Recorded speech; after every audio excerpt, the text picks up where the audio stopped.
Hola, ¿qué tal? Buenas noches y bienvenidos a Extra Noticias. Hola, ¿qué tal? Muy buenas noches, es un gusto poder informarles. Vamos de inmediato al detalle de las noticias. El robo de vehículos y los ataques con piedras en las cercanías del Aeropuerto Internacional Juan Santamaría alertaron incluso a la Embajada de los Estados Unidos, que emitió una advertencia a los turistas de ese país que vienen a Costa Rica. Y ante esto, la policía inició operativos y retenes además en los perímetros de esta terminal. Alberto Cuadra nos amplía la información. Conocemos de muchos barrios en nuestro país que la policía no puede entrar o no tiene lo suficiente personal para poder ingresar, o también tenemos inclusive algunas grabaciones donde se ve donde ingresan, les lanzan piedras, los amedrentan e inclusive los vapulean. A esto también se le tiene que sumar esta inseguridad que está viendo el país, los alrededores del aeropuerto. Bueno, eso ocurrió durante los últimos días, donde han lanzado piedras, donde han también intentado golpear a algunos policías y donde también la cantidad de asaltos en los alrededores de lo que sería el aeropuerto aumentaron, y es por eso que van a iniciar una serie de operativos que ya desde el día de hoy están poniendo en práctica para bajar la inseguridad, también para aumentar la seguridad de los mismos oficiales de Fuerza Pública y de Vigilancia Aérea que están en los alrededores del aeropuerto, y obviamente tener lo que sería la seguridad ideal para un aeropuerto internacional. Veamos la siguiente información. Una serie de incidentes ocurridos en la ruta que pasa por detrás del aeropuerto Juan Santamaría hacia Santa Ana afectaron incluso a la policía, lanzamiento de piedras a vehículos e incluso robos de automotores. Fueron alertados por la Embajada de los Estados Unidos a través de una publicación en su sitio web. La ruta rodea el lado este del aeropuerto y continúa por el lado sur siguiendo la ruta 111, pasando por el almacén DHL. En estos incidentes recientes, individuos en el área vacía adyacente al almacén DHL lanzaron piedras a los vehículos que pasaban, intentando obligarlos a detenerse, indica la advertencia. Ante esto, las autoridades iniciaron este jueves una serie de operativos para incrementar la seguridad de la zona. Como parte de las acciones operativas que realiza la Policía de Seguridad Aeroportuaria y Vigilancia Aérea, estamos incrementando los recorridos en todo el perímetro del aeropuerto, esto pues para evitar algún acto ilícito o vandálico que se pueda dar alrededor del aeropuerto. Vamos a incrementar los recorridos, estamos uniendo fuerzas de tarea con otras autoridades de policía para evitar que se den este tipo de situaciones alrededor del aeropuerto. Como parte de las nuevas acciones, se han establecido controles de carretera aleatorios y se mantiene una mayor presencia policial en las áreas aledañas a la terminal aérea para prevenir cualquier situación similar. La policía hace un llamado a los conductores para que no se detengan si su vehículo es blanco de este tipo de ataques, y en caso de riesgo, busquen un lugar seguro y llamen de inmediato al sistema de emergencias 911. Bueno, esos operativos se van a estar extendiendo durante todo el mes de febrero y también marzo, cuando esté todavía la temporada alta de visitantes en nuestro país, de turismo. Y eso también para salvaguardar lo que sería la seguridad de estas personas, porque tenemos también noticia de algunos funcionarios, sobre todo, que se hacen pasar por lo que sería taxistas, o algunas personas más bien que se hacen pasar por funcionarios del aeropuerto para así estafar también a los turistas. Todo este operativo se va a estar manteniendo durante los próximos días y también durante marzo, así que bueno, si usted va a pasar por los alrededores del aeropuerto, tenga en cuenta de que posiblemente se va a topar un operativo, algún tipo también de retén, y sobre todo en la salida y entrada de lo que serían los viajeros o también pasajeros de los aviones, para que pues tengan en cuenta de que va a estar mucha presencia policial en esos sectores y obviamente va a tener que durar un poco más de tiempo para trasladarse. Desde San José, este ha sido un informe de Alberto Cuadra para Extra Noticias. Muchas gracias, Alberto, por este reporte. Y en otras informaciones, la Fuerza Pública decomisó 100.000 unidades de cigarrillos de diferentes marcas comerciales y 69.000 unidades de licor. Esto ocurrió en la vía pública, específicamente cerca al cruce del Combate en los Chiles, en la frontera norte del país. Según el informe, los efectivos policiales del Grupo de Apoyo Operacional, conocido como el GAO, requisaron un vehículo en el cual encontraron los cigarrillos distribuidos en 5.000 paquetes. Una vez efectuadas las diligencias correspondientes por parte de los oficiales del GAO, se procedió a decomisar la mercancía. En otro punto, la Policía de Control Fiscal del Ministerio de Hacienda ejecutó una serie de allanamientos en Pérez Celedón, donde se incautaron más de 69.000 unidades de licor por presunto contrabando.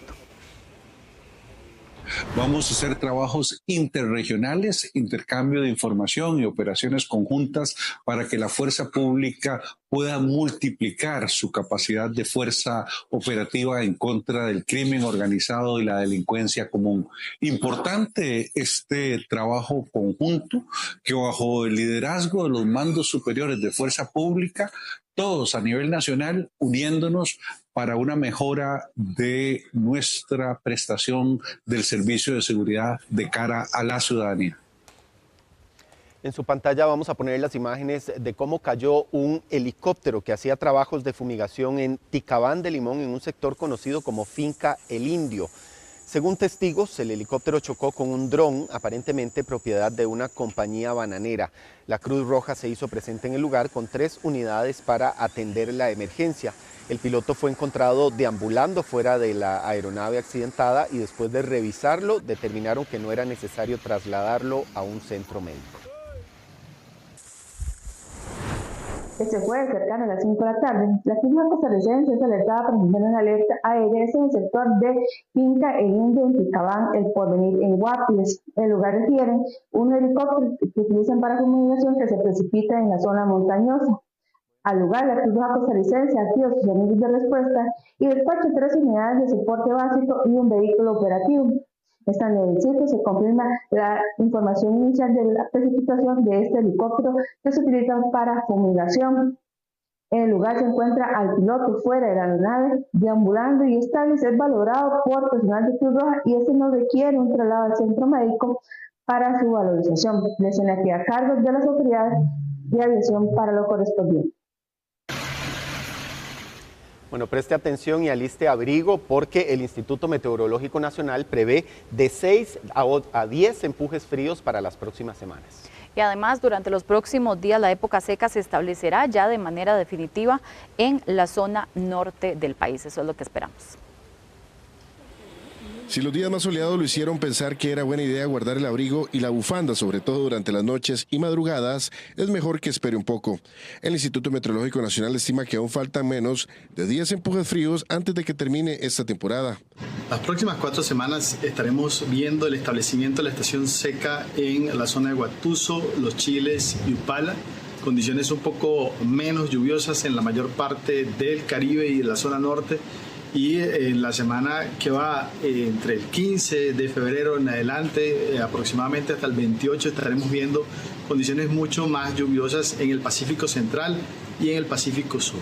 Estas condiciones lluviosas del Pacífico serán en comparación con lo normal de la época, es decir, va a llover un poco más de lo que en promedio llueve incluso dentro del periodo de estación seca para el mes de febrero. Hasta ahora se han registrado 10 sistemas de alta presión, incluyendo 9 empujes fríos y un frente frío que afectó al país.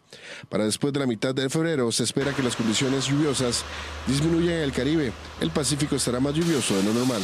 Se traduce en ráfagas ocasionales hacia el centro, norte y montañas del país, con rangos entre 30 y 50 kilómetros por hora y máximos de 50 a 85 kilómetros por hora en las montañas y el norte de Guanacaste. El contenido de humedad permanece entre bajo moderado y esto estaría favoreciendo condiciones de buen tiempo en la mayoría del territorio nacional. Sin embargo, no se descartan algunas lluvias ocasionales de ligera a moderada intensidad en las mañanas y noches para la zona norte y el Caribe. La temporada comenzó en noviembre y concluye en marzo, aunque no se descarta la posibilidad de nuevos sistemas en abril. Bueno, tome nota si va para la playa este fin de semana, ya que el módulo de información oceanográfica del Centro de Investigación en Ciencias del Mar y Limnología, el MIOCIMAR, advirtió de oleaje alto en el Caribe y mar picado en el Pacífico Norte. La advertencia de los expertos se da específicamente a las embarcaciones medianas o pequeñas y también para los bañistas. Las olas comenzarán a subir este sábado para tener máximas de 1.8 metros, alturas que se mantendrán similares los próximos días. Sobre el norte habrá ráfagas con vientos de entre 60 y 80 kilómetros por hora. En el Pacífico Central y el Pacífico Sur, las olas tendrán máximas de 1,5 metros de altura y aumentarán hasta 1,9 metros el viernes y el sábado. Además, se pronostica una marejada de fondo arribando el domingo con 17 segundos de periodo entre cresta y cresta, con dirección desde el sur hasta el miércoles próximo.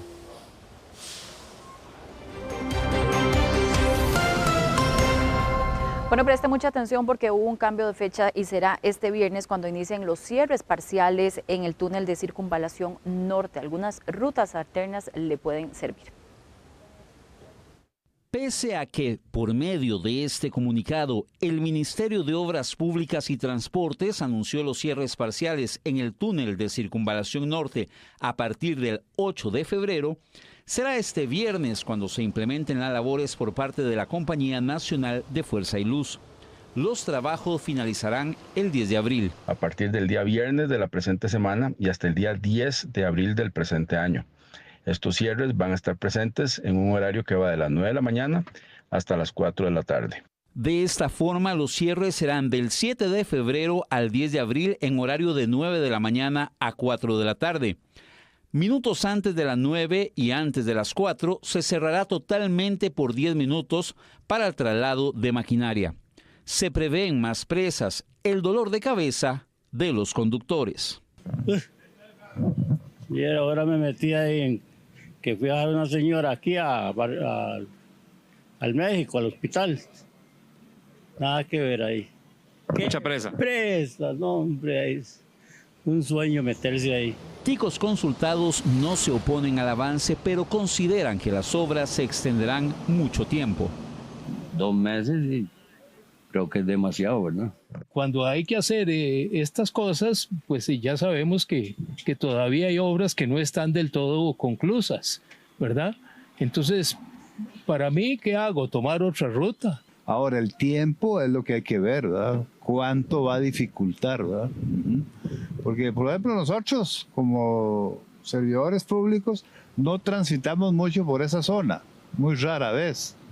Pues el problema sería el que viene para San José. Para aliviar el eventual embotellamiento vehicular, quienes viajen de Guadalupe hacia Tibás podrían desviarse por el sector de Calle Blancos. Mientras tanto, quienes se dirijan de Tibás a Goicoechea podrían optar por buscar hacia la terminal de buses caribeños o bien pasar por Ruta 32 hacia las instalaciones del Aula CIT. Las autoridades solicitan manejar con precaución y atender el señalamiento vial que orientará sobre los cierres.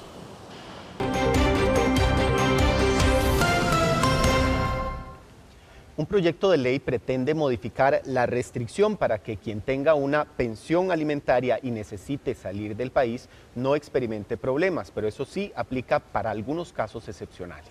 Rolando Rivera nos amplía esta información desde la Asamblea Legislativa.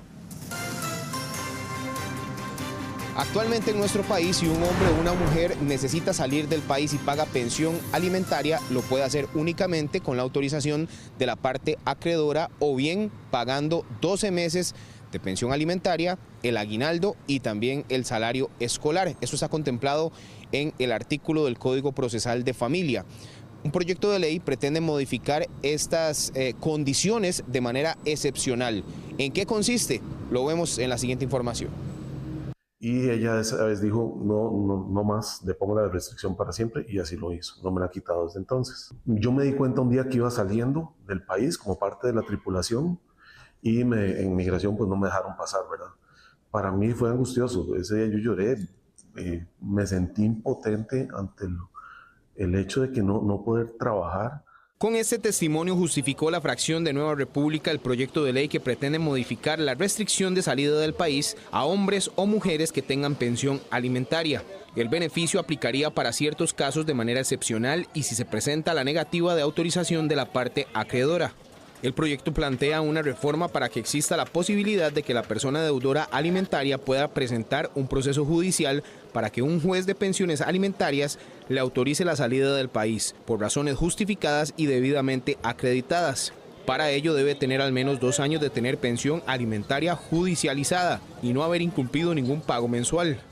No pueden salir del país a menos que tenga la autorización de su excónyuge o la persona que está a cargo de sus hijos y la persona que recibe la pensión alimentaria, a menos que deje por adelantado el pago de 12 meses de pensión más el aguinaldo más lo que es el salario escolar. En otras palabras, un adelanto de 14 meses, lo cual hace que sea imposible para muchos de ellos poder salir del país. Y cuando hablo de salir del país, me refiero a que en muchos casos la intención tiene fines médicos, tiene fines laborales, tiene fines de preparación en el estudio.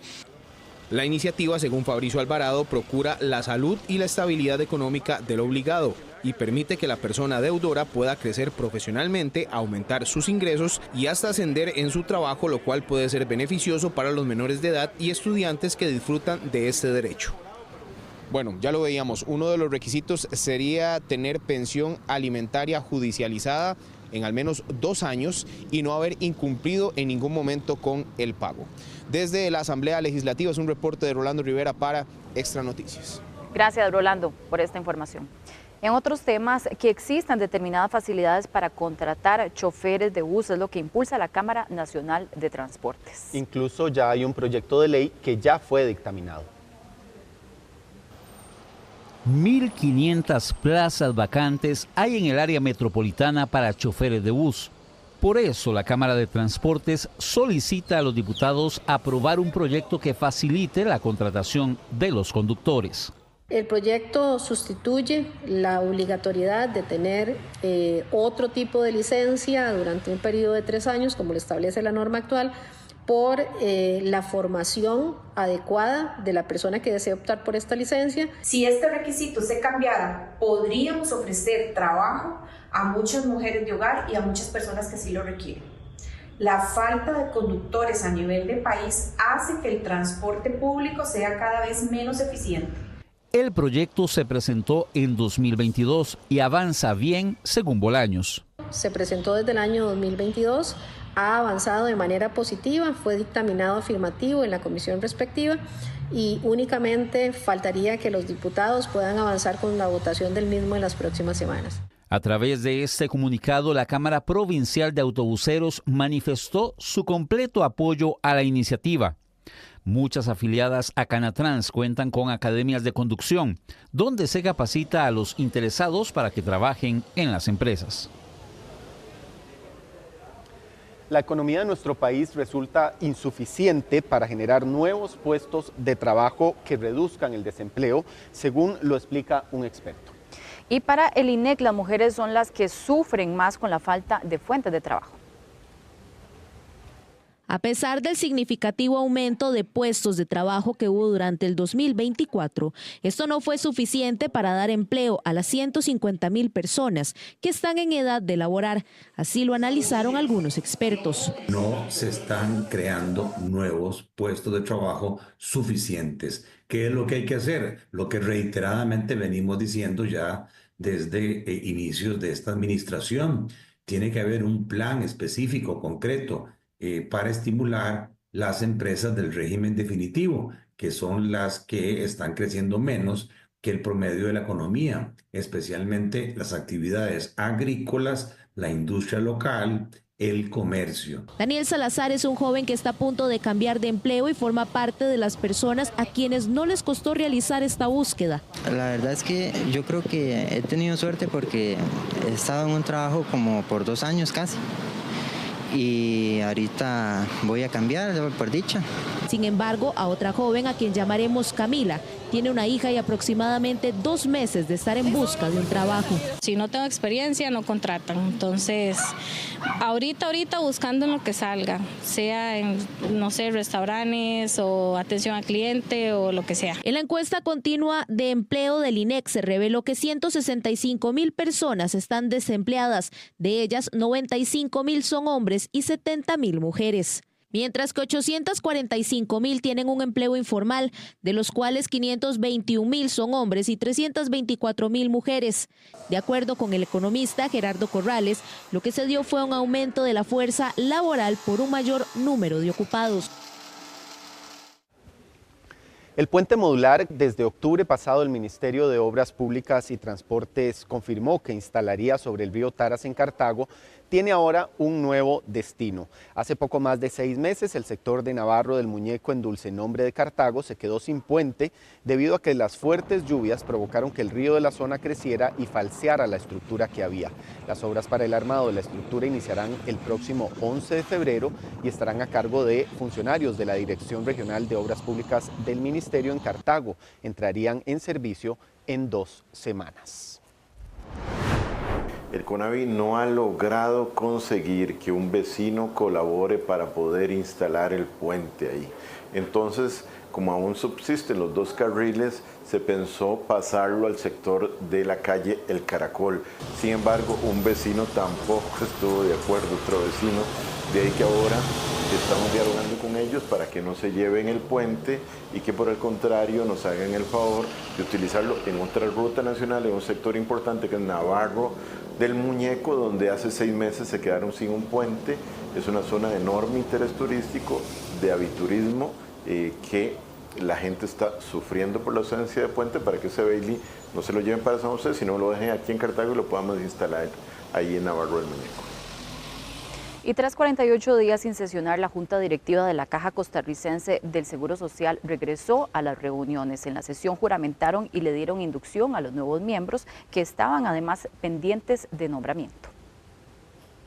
Para esta junta directiva. Los nuevos miembros que se incorporaron a la junta directiva de la Caja Costarricense de Seguro Social son Rocío Ugalde Bravo y Yuri Navarro Polo, designados por la Unión Costarricense de Cámaras y Asociaciones del Sector Empresarial Privado como representantes de los patronos, y Edgar Villalobos Brenes, quien representará al Estado.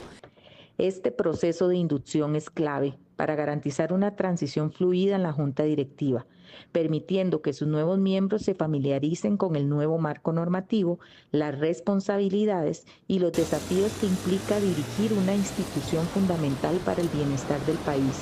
La Junta Directiva de la Caja Costarricense de Seguro Social retomó este jueves sus sesiones ordinarias tras 48 días inactiva, luego de que el Consejo de Gobierno completara la juramentación de los miembros que estaban pendientes de nombramiento desde septiembre.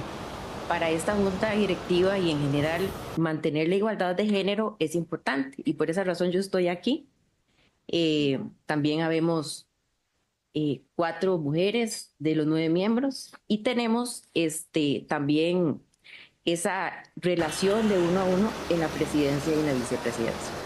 Los nuevos miembros se suman a los directivos actuales: Francisco González Ginesta, quien junto a la presidenta Mónica Taylor representa al Estado, Juan Manuel Delgado Martén, representante de los patronos, y Marta Rodríguez González, Martín Robles y Vianey Hernández Lee, representantes de los trabajadores.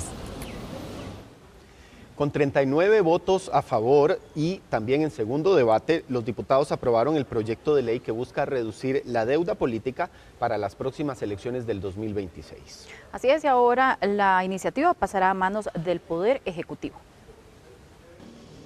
La deuda política es la contribución que el Estado otorga a la campaña de los partidos políticos. Con el proyecto, el monto de la deuda política pasó del 0.19% del Producto Interno Bruto al 0.11%, lo que representa un ahorro de 39.000 millones de colones. Es buena hora, ¿verdad? Desde el Frente Amplio propusimos este proyecto desde agosto de 2022, nos lo rechazaron, hemos insistido una y otra vez porque es importante bajar la deuda política, porque si no los partidos se van a repartir una cantidad gigantesca de plata para gastos electorales.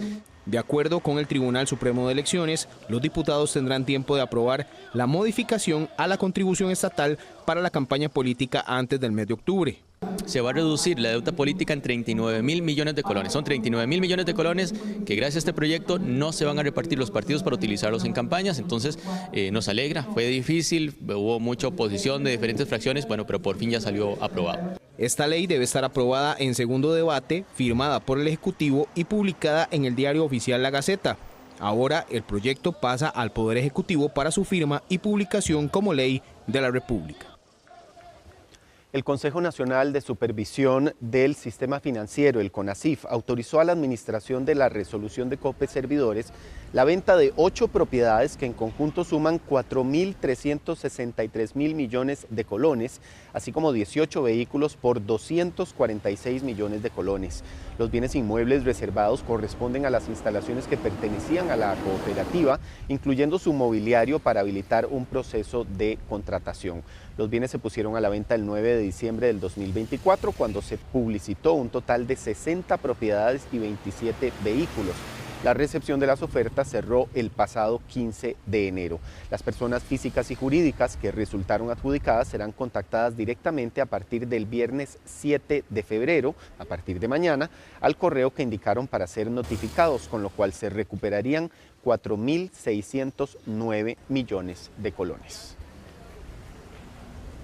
Y proteger al consumidor financiero es el objetivo de un proyecto de ley que se analiza justamente en la Asamblea Legislativa. Pese a esto, los diputados de oposición analizan el tema de impuestos que generaría esta modificación. Una iniciativa del Ministerio de Economía que se analiza en la Asamblea Legislativa busca llenar un vacío legal que deja a los consumidores financieros desprotegidos frente a fraudes, cláusulas abusivas y cobros indebidos. La propuesta incluye medidas aplicables tanto a entidades supervisadas como no supervisadas por la Superintendencia General de Entidades Financieras, SUGEF. Las cláusulas abusivas en contratos de adhesión, ¿verdad? Eso es un elemento que durante muchísimos años ha sido denunciado ante la Comisión Nacional del Consumidor y que la Comisión no tiene potestad de anulación en sede administrativa. Es decir, que para que una cláusula abusiva sea declarada abusiva, tiene el consumidor que ir a los tribunales de justicia a presentar el reclamo correspondiente, lo que eleva los costos, el tiempo y demás. Al día de hoy se cuestionan aspectos del proyecto relacionados con supervisión y el canon, o sea, impuestos. Sí, bueno, este proyecto lo que busca es proteger a los consumidores, a todos los costarricenses, de cláusulas abusivas que hay en muchos contratos, desde inversionistas hasta personas que van a sacar una plancha a pagos en una tienda de electrodomésticos y que al final no saben cuántos pagos tienen que hacer, a qué tasa de interés tienen que hacer, entonces es un beneficio. La defensa del consumidor en el país es reactiva y limitada, ya que se enfoca únicamente en denuncias relacionadas con bienes y servicios generales. El expediente 24.616 continuará su análisis en la Comisión de Asuntos Económicos.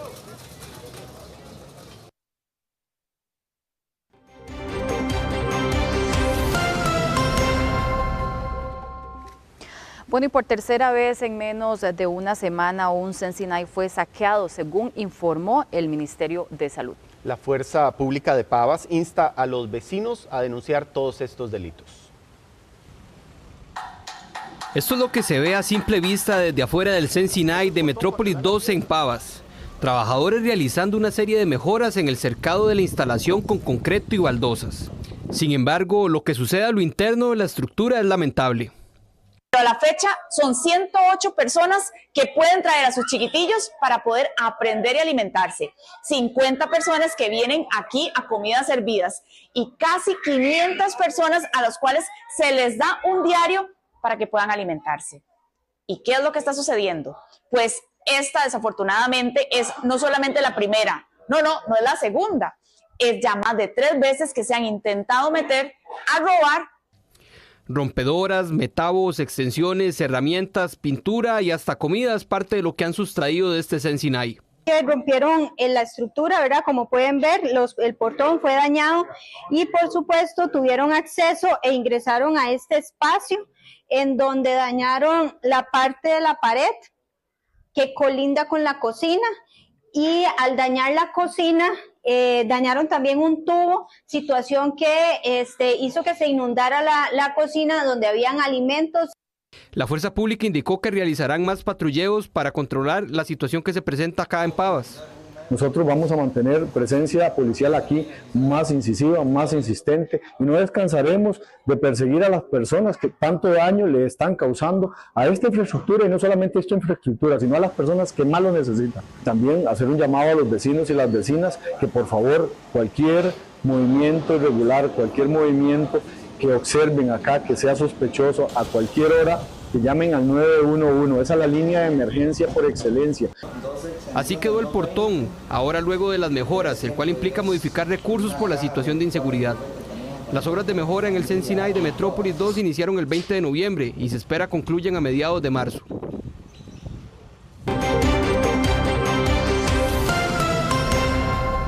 Bueno, Ecuador define su futuro este domingo. Las encuestas dicen que hay 2 candidatos que atraen la mayoría de sus seguidores. Así es, y mañana viernes cierran campaña en un ambiente tenso por la violencia del narcotráfico. Grupo Extra ya está en Ecuador con nuestro enviado especial Henry Rodríguez, que nos tiene los detalles. Ustedes lo han dicho, compañeros, muy buenas noches allá en San José. Acabamos de llegar a Quito, Ecuador, que define su suerte este próximo domingo. Será un proceso electoral, ha sido un proceso electoral muy intenso en medio de una situación de inseguridad que obviamente llama mucho la atención y que ha generado temores en algunos sectores. Aquí en Quito, el diálogo con la gente ha sido también de esperanza de que las cosas puedan cambiar mucho para este país. Detrás, ahí está la sede de gobierno, el palacio donde se discutirá, se va a debatir o se va a definir mejor este domingo quién será el nuevo inquilino. Hasta el momento, obviamente las encuestas que han mostrado 1000 cosas, han hecho 1000 pronósticos de lo que pueda pasar en este proceso, pero algunos consideran, especialmente algunas encuestadoras, consideran que hay 2 candidatos que podrían definir la situación el próximo domingo. Esta transmisión que queremos hacer a través del Grupo Extra, a través de la televisión, a través de la radio, también a través de nuestro diario Extra, las redes sociales, queremos mostrar no solo el proceso como tal, que ha sido, digamos, muy reñido hasta el momento, pero que además nos permite mostrar una ciudad que es realmente bella, maravillosa. Esta zona antigua, colonial, donde nos encontramos en este momento, con sus 7 iglesias que son muy conocidas, visitadas por los turistas, que tienen una carga de historia impresionante de la colonia, de su propia historia de Ecuador, y que al final es el marco de un proceso que quiere llamar la atención del mundo. Por esa razón nosotros llegamos a este país para querer mostrar básicamente lo que está viviendo el ecuatoriano, cómo está viviendo el ecuatoriano un proceso como este, que después del asesinato incluso de uno de los candidatos, del candidato Villavicencio, generó ese temor de que cosas peores pudieran pasar en Ecuador. Sin embargo, aparentemente las cosas mejoraron y la posibilidad incluso de que no haya segunda vuelta está sobre el tapete. Es lo que queremos mostrarle a ustedes y por eso hemos llegado a esta ciudad, a este país, para tener detalles durante todos estos días. El próximo domingo, obviamente, transmisión especial del Grupo Extra y el lunes ya con los resultados de lo que haya sucedido en el proceso electoral. Hasta el momento, digámoslo, obviamente es una elección en la que la gente está obligada a votar. En este país es obligatorio el voto, son 16 candidatos, un país que tiene 18 millones de habitantes que van a definir entonces su suerte a partir del próximo domingo. Transmisión especial del Grupo Extra, así que los esperamos, compañeros, en nuestra transmisión total. Buenas noches.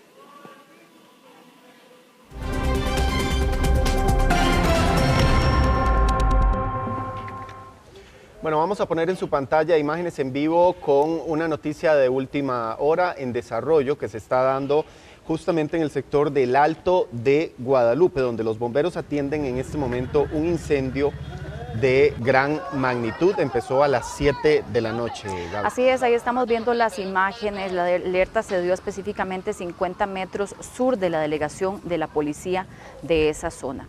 Y además a esa hora se declaró bajo control tras 50 minutos de luchar con las llamas. Estamos viendo imágenes en vivo que se generan en este momento desde el Alto de Guadalupe. Al menos hay 5 unidades de bomberos de las estaciones de Tibás, Coronado y Guapiles que están atendiendo esta emergencia. Y repetimos, estas imágenes que estamos poniendo en su pantalla son imágenes en vivo. Así es, afortunadamente no hay personas que se reportaron afectadas de este suceso. Sin embargo, ahí estamos viendo un gran desarrollo y un gran trabajo de los cuerpos de bomberos que han estado atendiendo, sobre todo por la gran cantidad de metros cuadrados que han resultado afectadas por las llamas. Y repetimos, esto se dio una alerta 50 metros al sur de la delegación de la policía de esa zona. Un gran despliegue de bomberos y muchísimo trabajo para lograr controlar el fuego, que afortunadamente, según nos dice el reporte preliminar, es que ya se encuentra por lo menos dentro de control el área que resultó afectada. Sin embargo, ahí vemos que hay importante despliegue de bomberos que están trabajando en la zona para lograr controlar las llamas. Y aparentemente hasta ahora no se reportan heridos ni personas afectadas. Eso es una magnífica noticia en medio de la situación. Más de una hora los bomberos trabajando, Alejandro, y además en ese momento el clima y el viento afectan muchísimo más el trabajo, es el reporte también, porque eso es lo que más afecta, que se pueda extender las llamas. Sin embargo, ya hay personal ahí trabajando, no hay personal ni personas víctimas que lamentar preliminarmente, es lo que nos están indicando. Y lo importante, eso sí, es que desde las 7 de la noche fue cuando se reportó esta emergencia y desde ese momento están actuando ahí las autoridades, se han trasladado a la zona para poder atender de manera importante. Recordemos que esta es una temporada donde se atienden muchísimos incendios y en las últimas horas también han hecho la advertencia a las autoridades para poder atender a tiempo y evitar que se propaguen más las llamas y que se den ese tipo de emergencias. 1.500 metros cuadrados, Alejandro, es bastante las propiedades que han estado afectadas por el fuego en las últimas horas en el sector de Guadalupe. Así es. Ahora dividimos la pantalla en tres para que usted pueda ver desde diferentes ángulos la emergencia que están atendiendo al menos 5 unidades de bomberos de diferentes sectores de Tibás y Guadalupe también. Coronado también atendió parte de esta emergencia y se trasladaron ahí unidades para poder apoyar en este intenso trabajo, que recordemos que puede tomar todavía varias horas. Escuchemos el trabajo que efectúan los bomberos en este momento.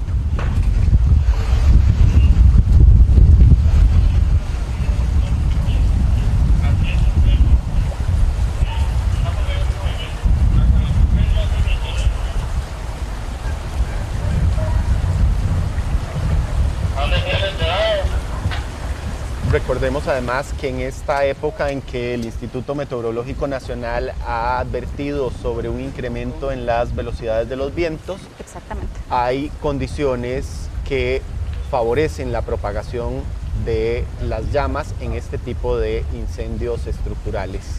Inicialmente el reporte que se tiene es que inició en una casa de habitación, ahí es donde se da el inicio del fuego, según los reportes preliminares que tenemos, y a partir de ahí se comienza a extender. Como estamos viendo, son bastantes metros cuadrados, 1.500 metros cuadrados afectados, lo que estamos viendo en estas imágenes.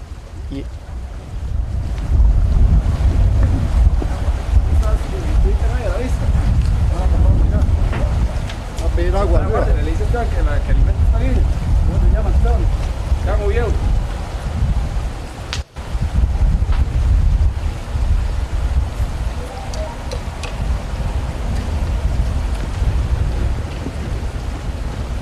Este aviso llegó a las autoridades a través de una alerta que señalaba el inicio de la emergencia en el Alto de Guadalupe, de la Delegación de Fuerza Pública del Alto, 50 metros hacia el Carmen en Casa. Esto empezó en una casa de habitación y se ha ido propagando. Hasta ahora tenemos reportes de que son 1.500 metros cuadrados los que están atendiendo los bomberos. Y lo que estamos viendo, Alejandro, amigos televidentes, son imágenes en vivo de nuestro equipo que se encuentra en esta zona, viendo cómo es el trabajo que están haciendo las autoridades en este momento. Se nos reportaba inicialmente de 5 unidades, son 9 ya casi las que están atendiendo el lugar para poder controlar el fuego.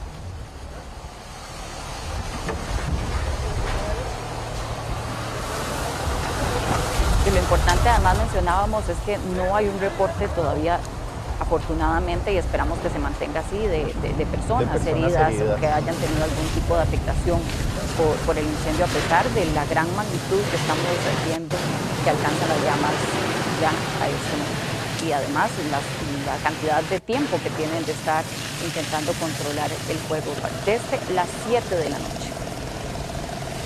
Sin embargo, las autoridades han confirmado que todavía hay fuego activo en atención de estas unidades de bomberos que están en la zona. Pareciera también por las imágenes que no ha habido uno de los principales problemas en la atención de este tipo de emergencias son siempre el abastecimiento de agua y la presencia de hidrantes en la zona. Por lo menos pareciera que en este caso no hay problema al respecto. Y seguimos llevándole a usted las imágenes en vivo en este momento de la emergencia que se genera. Estamos comentándole que esto ocurrió en el Alto de Guadalupe, en las cercanías de la delegación policial, cuando se reporta el inicio de este fuego en una casa de habitación. Aproximadamente 1.500 metros cuadrados es lo que estábamos reportando de afectación, por donde se han extendido las llamas a diferentes viviendas, que es lo que podemos ver en estas imágenes que tenemos preliminarmente, y el arduo trabajo de bomberos que se han desplazado desde diferentes lugares cercanos a la zona. Guadalupe, Coronado, Tibás también se han hecho presentes para dar apoyo y poder atender esta emergencia que se ha presentado desde hace varias horas. Y aún hay fuego activo en la zona que están atendiendo estas unidades de bomberos, pero eso sí, ya se declara bajo control luego de casi 50 minutos, casi una hora de que las unidades de bomberos y los efectivos han estado luchando contra el incendio.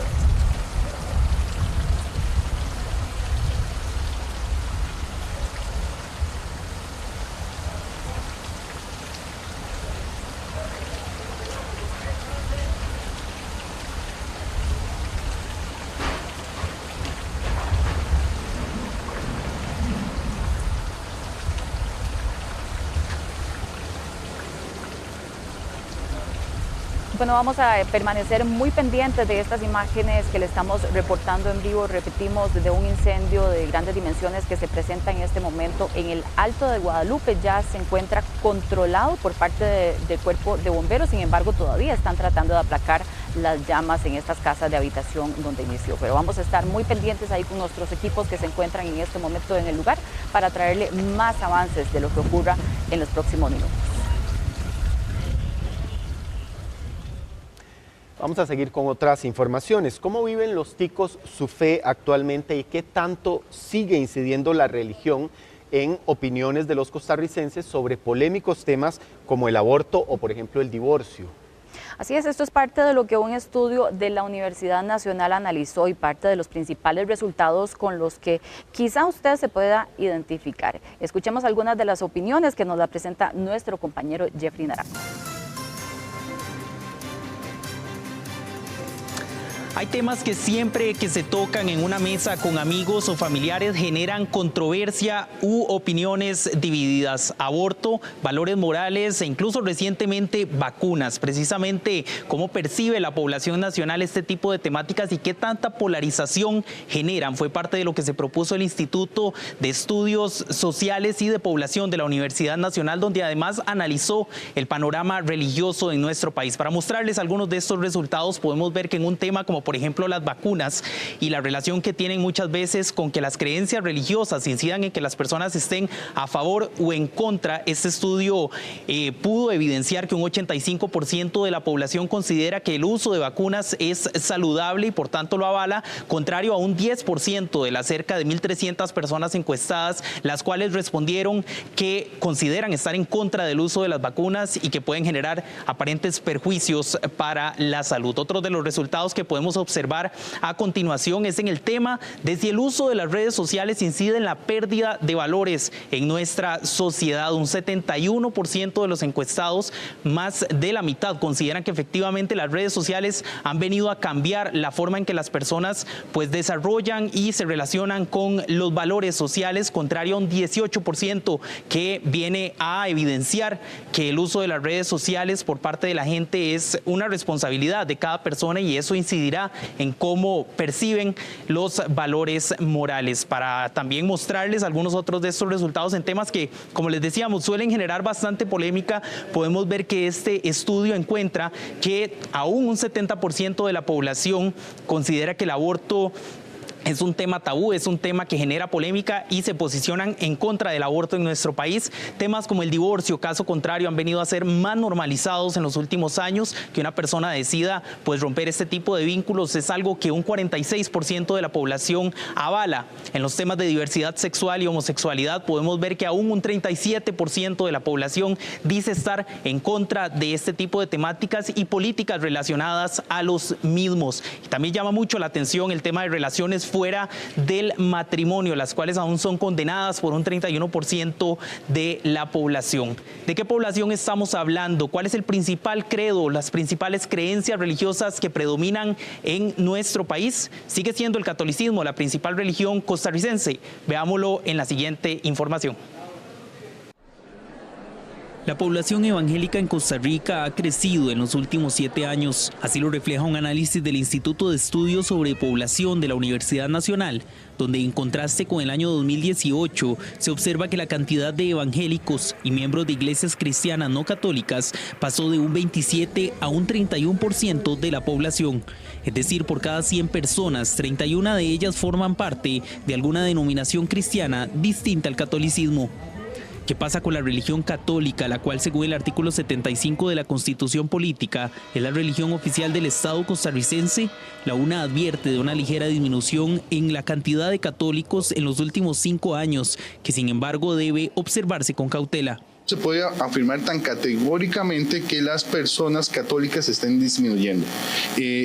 Las personas evangélicas, digamos, también tomando en consideración el error de muestreo, ellos sí lo sobrepasan, pero muy ligeramente. Más bien, habría que ir pensando que la matriz religiosa en el país ya se está configurando de esta manera, ¿verdad? Una población evangélica, un 30%, un 50% católica. Si estamos observando que solamente el 66% de las personas que fueron educadas católicas en su niñez están permaneciendo siendo católicas, tal vez sí podríamos extrapolar que parece existir la tendencia de que las personas, digamos, católicas no se están quedando con esa creencia religiosa. Estos datos se desprenden de una muestra de 1.302 personas que fueron encuestadas durante octubre de 2024 por la UNA. No podría decir, hay mucha gente evangélica, pero para mí hay más católicos. ¿Cuáles son las principales prácticas que hace usted como católico? Ir a misa los domingos que tengo tiempo. Pero yo creo que los que somos católicos siempre seguiremos siendo católicos. Serán de las generaciones nuevas que vienen que no reciben la educación correspondiente, pero yo creo que los que somos católicos. ¿Cuáles son las principales prácticas que hace usted como católico? Escuchar la palabra de Dios todos los días. El tema de la educación religiosa en el país, que recientemente el MEP anunció, busca modificar para que esta pase de ser únicamente católica a una educación que incorpore diversos credos. Es una decisión que un 63% considera debe tomarse, en contraparte a un 44% que opina que la educación religiosa en las escuelas y colegios debe ser exclusivamente católica. Bueno, también para conocer un poco la opinión de la ciudadanía sobre este tema, en Extra Noticias nos dimos a la labor de irle a consultar a varias personas que opinan de estas temáticas que, como les decíamos, pueden generar muchas veces opiniones polarizadas. Escuchemos parte de lo que nos mencionaron estas personas alrededor de estos temas. ¿Está usted a favor o en contra del aborto? En contra. ¿Qué opina del tema del divorcio en el país? ¿Cree que es una práctica que es más aceptable ahora? De ahí depende de la situación, ¿verdad? No es que tampoco que se divorcie todo el mundo, pero hay situaciones, ¿verdad? Dios nos dio la vida, somos seres humanos, no solo Él, así como nos dio la vida, Él es el que nos la quita. Y nosotros no tenemos ningún derecho para eliminar esa vida. ¿A favor o en contra del uso de vacunas? No estoy de acuerdo con las vacunas. Me parece que nos ayudan. ¿Y qué opina de las redes sociales y estas han incidido en que la gente ahora tenga más o menos valores como sociedad? Es que no son solo las redes sociales, es la vida en general. Todo lo que sucede todos los días nos está haciendo demasiado daño. ¿Está usted a favor o en contra del aborto? Claro que estoy en contra del aborto. Eso es inhumano. ¿Ya? Es algo que Dios no permite. ¿Qué opina usted del divorcio en Costa Rica? La gente que se divorcia cree que es algo más aceptable ahora. Bueno, ahora ya es común eso. Ya nadie dura lo que uno tiene que de casado, que son 45 años, y eso cuesta mucho encontrarlo ahora. Aunque que hay que soportar, pero de ahí estamos. Ahora los matrimonios de hoy en día no duran ni 3 años siquiera. ¿Sí? Entonces lo ve uno como común eso. ¿Y qué opina del uso de redes sociales, de tecnologías? ¿Esto genera pérdida de valores o qué opina? Bueno, los valores no es que se han perdido, es que nadie los quiere ejecutar, ya. Pero mucho ha perjudicado las redes sociales, que son una alcahuetería. Son para hacer lo bueno y lo malo. ¿Qué opina de la diversidad sexual, de la homosexualidad? Estamos muy mal en eso. Eso es denigrante, más bien. Si bien el estudio encuentra que un 96% de las personas en nuestro país mantiene alguna creencia hacia una deidad superior o algún tipo de acercamiento con algún credo religioso, vemos también que aquellas personas que se autodenominan ateas o agnósticas o no ser creyentes, fue una cifra que se duplicó en los últimos 7 años. Cerca de un 4% de la población, al menos encuestada por la Universidad Nacional, dijo sostener estas posturas. ¿Cuáles son las principales causas para que estas personas pues se autodenominen como no creyentes? Bueno, según este estudio les vamos a mostrar que la falta de evidencia de la existencia de alguna deidad superior o de alguna fuerza superior es la principal motivación de al menos el 15% de las personas encuestadas, en tanto que la indiferencia o el desinterés hacia los temas religiosos es lo que argumentó un 13% de las personas que participaron de este estudio. Las críticas hacia las distintas instituciones religiosas son la principal motivación de un 13% también de los encuestados que dijeron ser no creyentes. También alegar seguir la ciencia y la evidencia de los estudios científicos es lo que motiva a un 11% de las personas a no optar por ninguna creencia religiosa. Y, por ejemplo, vemos una cifra algo menor, un 2%, que argumenta que el hecho de que no le hayan inculcado ninguna creencia religiosa o ningún tipo de dogma religioso desde su infancia es lo que pues aún continúan sosteniendo a lo largo de sus vidas. Estos son algunos de los resultados de un estudio que abarca, como vemos, temas religiosos, temas controversiales en nuestra sociedad costarricense, y que la Universidad Nacional, a través de este análisis, intentó explicar y pues visibilizar de mayor forma en nuestro país. Compañeros, esto es parte de los resultados de este estudio y parte del informe que acá les tenemos. Ustedes continúan con más información. Muchas gracias, Jeffrey. Y justamente queremos ampliar más sobre este tema. Resulta muy interesante conocer la percepción que tiene la población costarricense sobre diferentes temas, algunos que han cambiado a lo largo de los años, la percepción que tiene la población. Y justamente para hablar sobre este estudio se encuentra con nosotros el señor Alberto Rojas, quien es sociólogo de la Universidad Nacional. Don Alberto, muy buenas noches. Muchas gracias por acompañarnos. Gracias por acompañarnos. Muy buenas noches. Gracias por la invitación. Dado que este es un estudio, don Alberto, que se realizó también con anterioridad, ¿es para ustedes posible establecer algunas tendencias o algunos cambios importantes? Entendemos que este estudio se había implementado en el 2018 anteriormente y este corresponde al 2024. ¿Cuáles son los principales hallazgos que muestran algunos cambios respecto al estudio? Los cambios son leves pero significativos. Por ejemplo, decreció el número de personas católicas. Antes eran 52, ahora es 50%. Las personas evangélicas crecieron, antes eran 28, 27, ahora son 31% de la población se manifiesta que es evangélica. Y por primera vez, por primera vez aparece un grupo muy definido de personas que no tienen creencias religiosas, que son el 4% de la población. Don Alberto, ¿y esto tiene alguna relación o diferencia con respecto a las edades? Vemos ahí diferentes comportamientos de personas que dependiendo de su edad tienen o profesan alguna otra religión o credo. En edad hay algo muy interesante. La mayoría de personas católicas son mayores de 50 años y va decreciendo el número de personas católicas conforme las personas son más jóvenes. Sin embargo, en los evangélicos es al revés. O sea, las personas más jóvenes son evangélicos. De ese 30% o 31% evangélicos, las personas jóvenes son más numerosas que las personas adultas.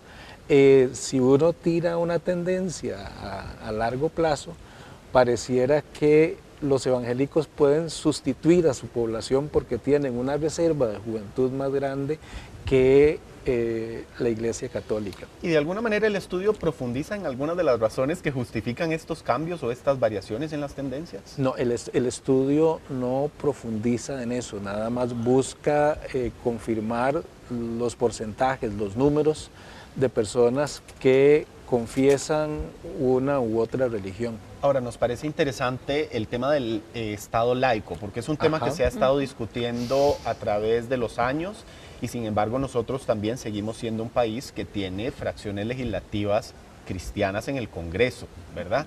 ¿Qué dicen los costarricenses respecto al Estado laico? En esta encuesta particular creció un poquito el apoyo al Estado laico y cuando aquí hablamos de Estado laico es un Estado sin una confesión religiosa.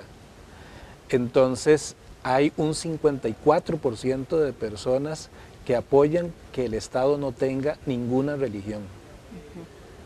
Y eso es interesante también porque ustedes mencionaban, según estábamos viendo aquí en la información que nos proporcionan, hay una opinión también con respecto a la religión y la política que tienen los costarricenses. Tal vez se inclinan más por separar esos dos rubros o cuál es la opinión que tiene la población. Sí, permítanme hacer consultar el número exacto para no...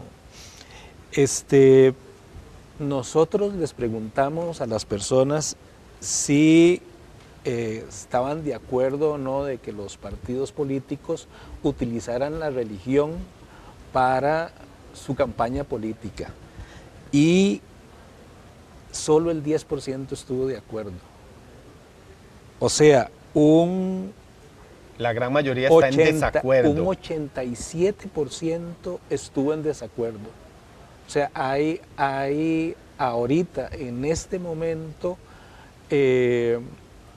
una oposición a la utilización de la religión para ganar votos. Sin embargo, ha sido determinante en algunos resultados electorales como los que llevaron a Carlos Alvarado y también en las recientes elecciones. Exactamente, ¿verdad? Además estamos en un periodo preelectoral, ¿verdad?, en el que se han dado algunos temas que pueden ir en esa línea también. Pareciera que las personas no quieren partidos confesionales. Digamos, pueden bueno, y si lo vemos también en relación con otras encuestas, también cada vez no es solo los partidos confesionales, sino también cada vez es menos influyente el partido político y más el candidato o la persona que se postula. Exactamente. Hay un dato también que llama la atención y lo separaron ustedes también por provincias. Se ha dicho que tradicionalmente Cartago es una provincia muy católica y continúa siéndolo así, según lo que estábamos viendo. Sigue siendo católica y las provincias menos católicas son las costeras, Limón, Punta Arenas. Algo que nos llamó también la atención del estudio y que lo mencionaba Jeffrey en su nota introductoria es cómo ha cambiado la percepción sobre el divorcio. ¿Se ha flexibilizado un poco la posición de los costarricenses respecto al divorcio? Sí, permítame tener aquí los números exactos, pero vamos a ver, nosotros pusimos qué tan de acuerdo estaban las personas de 1 a 5, o sea, qué tan... 5 era total aceptación, 1 es rechazo. Entonces, lo que rechazan las personas encuestadas es 3 temas fundamentales. 1, rechazan el aborto y en su gran mayoría, un 70% casi. ¿Cómo es que se llama? El promedio es 1 punto y resto. O sea, ¿cómo se llama? Es muy, muy, muy bajo las personas que aceptan el aborto y que acepta... Sí, porque tenemos el dato de que un 70% de la población opina más bien que el aborto nunca es aceptable. Nunca es aceptable, ni la prostitución. Sin embargo, hay cambios significativos. Digamos, si uno compara con el 2018, va creciendo la aceptación del divorcio, las relaciones sexuales fuera del matrimonio y el matrimonio de personas del mismo sexo. Eso hay una aceptación paulatina desde el 18 hasta acá. Y por edad debe haber sus diferencias también con respecto a eso. Los jóvenes tienen mucho más aceptación que las personas adultas. Don Alberto, hay un tema también que nos resulta interesante, sobre todo post pandemia, que es un tema de discusión, sigue siéndolo todavía, que es el tema de las vacunas y cuál es la opinión que tienen, porque hay un porcentaje, todavía es reducido, pero nada no es tan despreciable que todavía sigue correcto, pensando en contra de las vacunas. Sí. Ok, hay digamos, la mayoría de la población acepta las vacunas. O sea, es un número muy, muy contundente porque lo vivieron, lo han visto y han visto sus beneficios en sus vidas, en sus hijos, etc. Sin embargo, hay un grupo reducido de un 10% de personas que están en contra de las vacunas y con una beligerancia muy alta en redes sociales. O sea, este grupo en contra de las vacunas se hace sentir, pero no es la mayoría de la población, es un grupo reducido, muy beligerante, pero la mayoría de la población costarricense acepta los beneficios de las vacunas. ¿Y cuál fue tal vez la pregunta para lograr entender cuál es ese rechazo que puede tener las personas? ¿O hay una desconfianza, verdad? Venimos de una época de pandemia donde el tema de las vacunas fue fundamental y causa mucho interés ver a dónde es que las personas están dudando, ¿verdad? De un elemento que durante muchísimos años ha sido la principal herramienta para prevenir y erradicar incluso muchas enfermedades. Es un 10%, ¿verdad? Que estamos hablando de personas que no están a favor. Que no estaban a favor, y precisamente lo que le preguntamos es si estaban a favor o no de las vacunas y sus efectos en la población. Entonces, la mayoría de las personas estuvo a favor de las vacunas.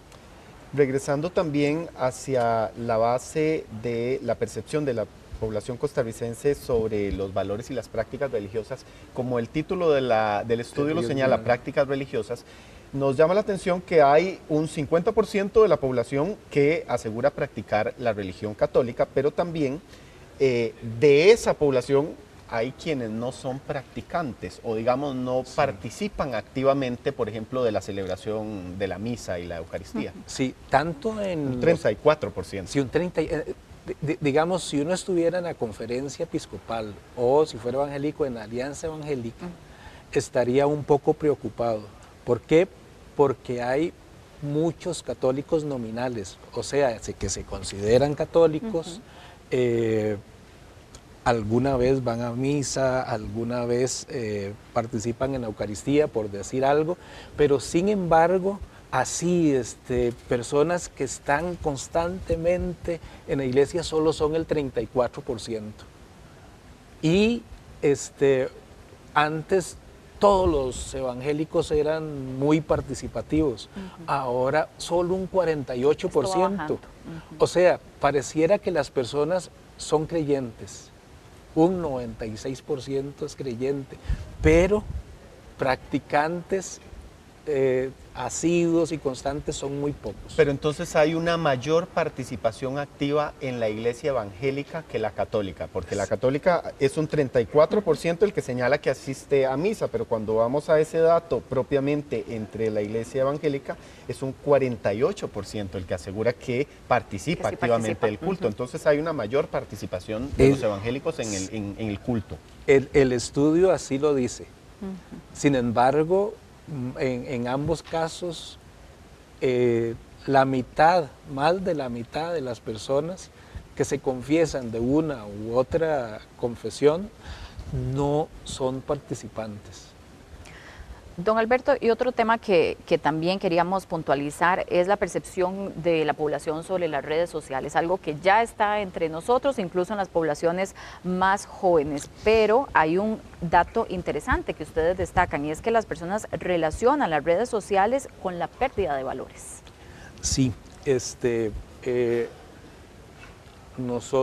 para nosotros fue una sorpresa encontrar de que sí hay una valoración muy crítica de la población encuestada sobre redes sociales y no están viendo sus beneficios, sino están viendo un perjuicio en los valores de las personas. Digamos, que se incentiva la violencia. Pues esto no lo dice exactamente el estudio, otros estudios sí lo establecen, en donde la gente está preocupada por el nivel de violencia que se está viviendo en redes sociales. Y entonces aquello de crear comunidades virtuales se está convirtiendo en otra cosa que no es exactamente la unidad, la información, los procesos de convivencia, sino... Es un poco más hostil.